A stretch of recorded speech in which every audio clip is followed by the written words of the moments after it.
I had nose surgery. No, I'm kidding. I just took my glasses off. If you're new to the channel, go ahead and hit that subscribe button. Touch that notification bell. Turn on those post notifications so that you will be notified every time I do drop. Oh man, I can't answer that right now. The more I've been engaged with YouTube, the more I've been posting, the more like content I've been dropping, like my numbers has been going up. Not so much on my videos, but my shorts has been helping me a lot. I've been doing like good on my shorts. I kind of disappointed myself today because I was supposed to start at my new job. And I thought orientation was at 9, but it was at 8. So I got to start next week, which I'm still thankful to be able to, I'm still thankful for the opportunity. They could have, told me like, hey, you didn't show up to orientation, so we're going to move, on to the next person or fill up that position. So I'm thankful for sure. I don't take, my relationship with God for granted.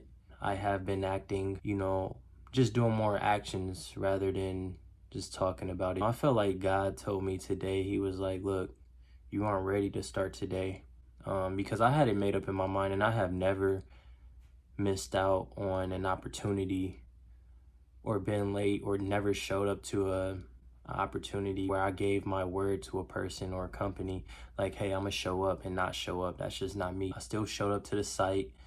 Like I said, I thought it was at 9 o'clock, but I pulled up at like 8:30. I was 30 minutes early. If my orientation was at 9, I would have been 30 minutes early. So that's kind of like how I'm built. I definitely will, show up a little early to something that's important. But yeah, God said, hey, you aren't ready to start today. You need to organize. I folded all my clothes. Y'all didn't see the last video. I went shopping to kind of like feel comfortable for this next stage of my life. I'm preparing myself better every day. I went and got a gym membership today, which is pretty cool because I definitely want to start getting back in that gym and, evolving physically. And I feel like mentally it'll come along with that physical part and vice versa.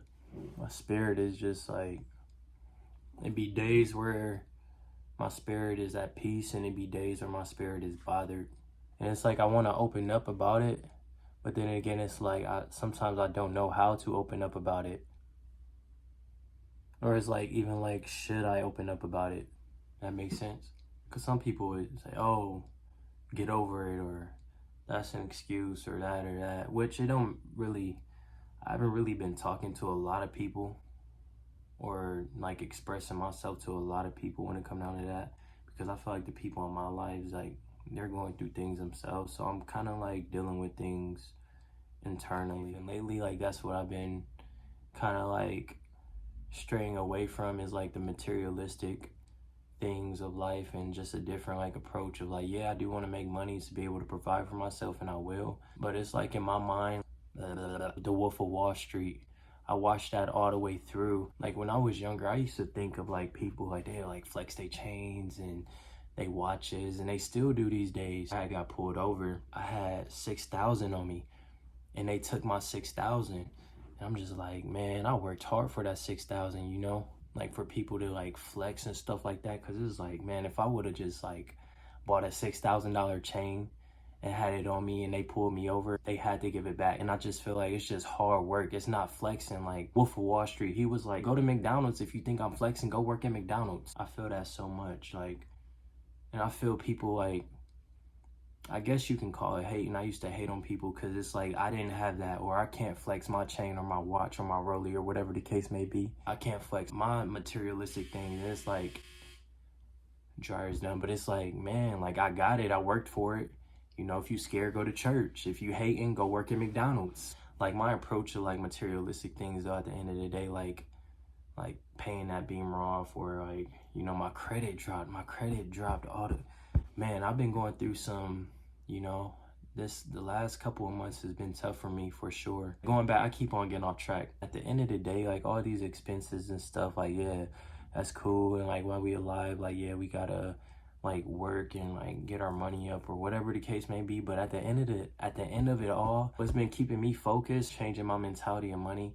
Like I said, we need money and I want a lot of money. But at the end of the day, when I die, none of that can come with me, I want to be married one day. I do want to provide for myself and my family for sure. Like that's just like how I see it, how I envision it in my mind. but I just don't, like, I'm just not ready for none of that right now, you know. And God has been telling me and showing me, like, hey, like, do these steps, go through these steps. Some stuff I'm going through, I was humbled and I was able to, like, step back and, like, see life at another perspective that I never thought I had to see. That's what God does. He, like, push you through things for you to, like, either learn from. We have choices in life, so it's like I can go back to, like, at the bottom, you know. I can go back into that stressful feeling, but or, you know, I can, like, not make those excuses and just, like, deal with those problems, you know, and be okay, push through. My choices for myself is like, look, man, learn from your mistakes, you know, go back to the drawing board and, you know, push through that, elevate through that. 28 years old, I don't have my own crib. I'm just being honest, I don't have my own crib. I do have my car, but I do have a roof over my head. You know, I do have food. I do have, like, people in my life. I have a support system. And it may not be a big support system right now, but I'm reading that book, Russ. He said when he was starting in the basement and he was doing his music, he knew who he was before anybody else knew who he was. But what was most important to him is him knowing, like, look, I'm not, you know, I'm big. I'm a big artist, but people just don't know about me right now. You know, as a person, like, I'm a good person, you know, and people do know I'm a good person.